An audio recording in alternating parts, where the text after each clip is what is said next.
This is the Abest mini grinder and polisher with flexible shaft. I got this machine from Amazon and I thought it was a very good price. It's very cheap for what it does. Inside the box we've got the mini bench grinder, the flex shaft, two spanners. This one's for the flex shaft and this one's for changing the wheels on the grinder.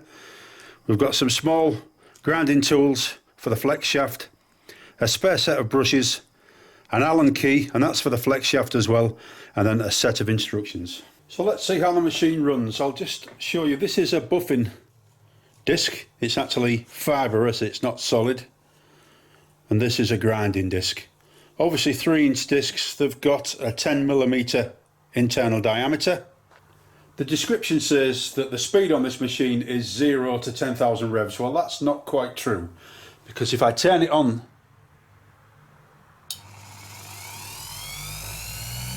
so that is just turned on, that's as low as the speed will go. And you can see that is definitely not 0. So it's 0 when it stops, but I reckon 2,000, possibly 1,500, I don't know, it's difficult to say. So that's a minimum speed.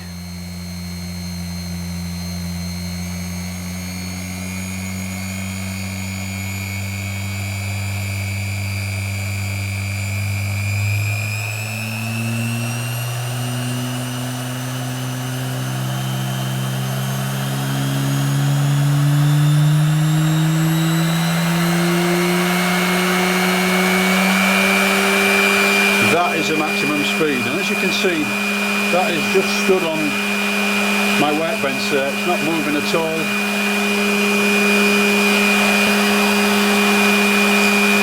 There is a little bit of vibration, but it's very minimal.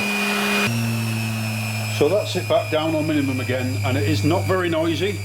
You'll notice there is a hole there, and there's one on the other side so that you can actually screw it down, but the way the holes are positioned, you're going to have to strip the machine down in order to screw it onto a workbench or something.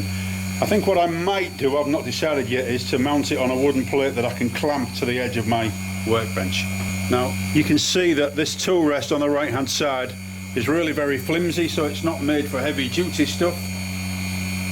Obviously no tool rest on the left hand side because that's a buffing wheel, but actually it's not that bad a machine for the price.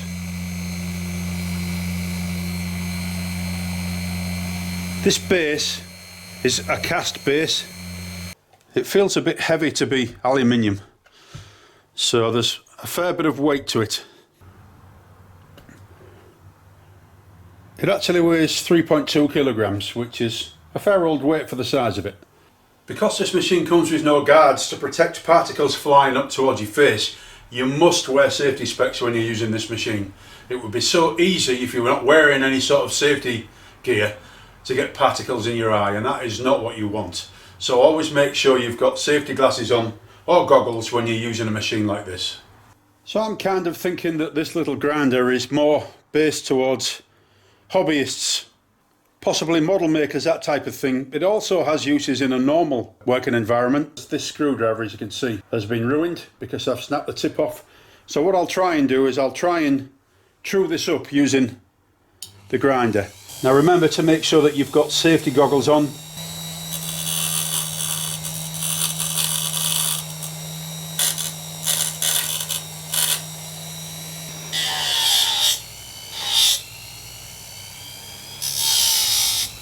So that squared the end of that off pretty well. It's not a very good demonstration because this screwdriver has been ground a bit at the end as well, so it's not a particularly good example. But it did that really very easily. So the tool rest is adjusted by flattening off this screw and tightening it up, which is not ideal. That's a little bit fiddly actually. It's not easy to do because when you try and tighten it up, the screw moves the tool rest, so you need to push it in further than you want, and then the screw will push it out again as you tighten it up. That's about right, I think. But it's a reasonably firm surface to work off. There's no real issues with it. I mean, it is a cheap grinder, so I would expect it to have very basic attachments, and you can see this is all fairly thin stuff, but it does the job. So I think I'll tidy up this chisel. It's a very, very cheap carving chisel.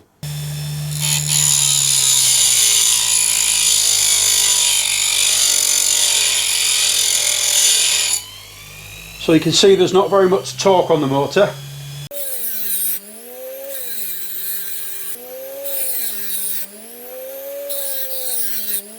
And as you can see, my grinding skills without a jig are not particularly good, but it has put an edge on that. So as you can see, there's a fair bit of rust on that.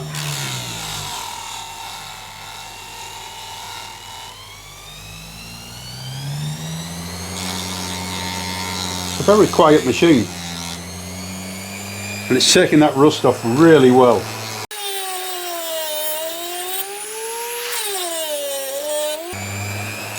I usually have to take the bare off the end of the chisel. It's buffed up very nicely. Got a very nice clean edge on there. That's very impressive. So you can see the versatility. It's good for woodworkers and metal workers. So next I'll attach a flex shaft and we'll just see what that's like. The flex shaft screws onto the right hand side. You'll notice that the hole in the centre of that brass fitting is square. The flex shaft has got a square end. So that just pushes into that brass fitting. So you make sure the square bit goes in, and that's gone in now. You slide along this plastic nut. Now this is a left hand thread, so anti-clockwise to tighten it. So just screw that on. It doesn't need to be too tight, that's just hand tight, that's fine. So that's the flex shaft connected. So what I'm going to do is I'm going to demonstrate the flex shaft with some of my other bits that I've got for my Dremel. And you can pick up bits for flex shafts like this dirt cheap all over the place. So I'm going to fit this carbide tipped bare, which is used for shaping wood. So the bit goes inside that collet. You need to slacken off this, push the bit in. This key is used to tighten the flex shaft, so spin it round until you see the hole. You can see there that there's the silver shaft and then you've got the hole there. So this goes in the hole. That stops the shaft from turning. You can see the two flats there, so the spanner goes over the flats and just tightens up. So as you can see, this piece of wood has got some worm damage. I'm just going to demonstrate this particular woodworking bit. So we'll start off on the minimum speed.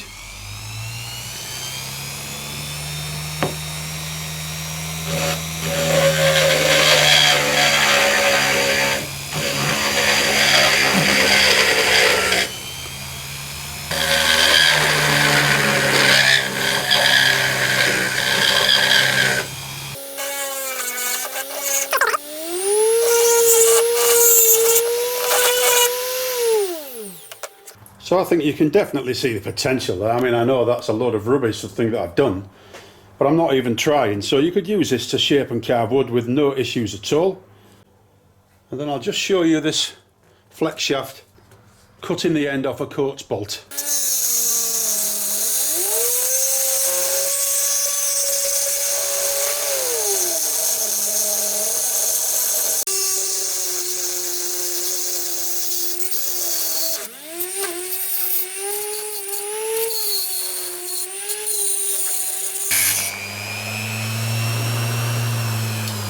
So there we go. But as you can see, that has chewed up the end there a bit. So if I run it over the buffing wheel,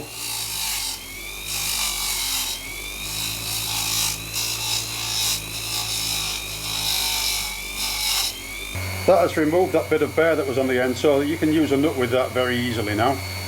So that's quite handy. So this particular flex shaft is fine. It's not in the same league as Dremel, but it feels robust enough, it does the job. I actually stalled the machine with it and it never broke the shaft, so you know there's some strength there. For the price, you're actually getting two tools in one. You're getting a grinder and you're also getting a multi-tool. And when you look at the number of bits that will go into the end of this thing, it is very, very versatile.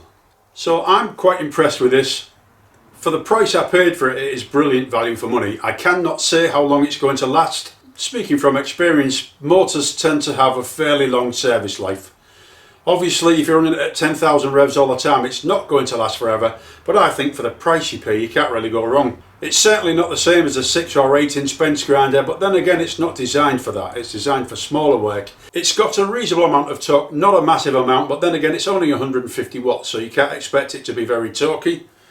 I think it's a nice machine, and I'm very glad that I bought it.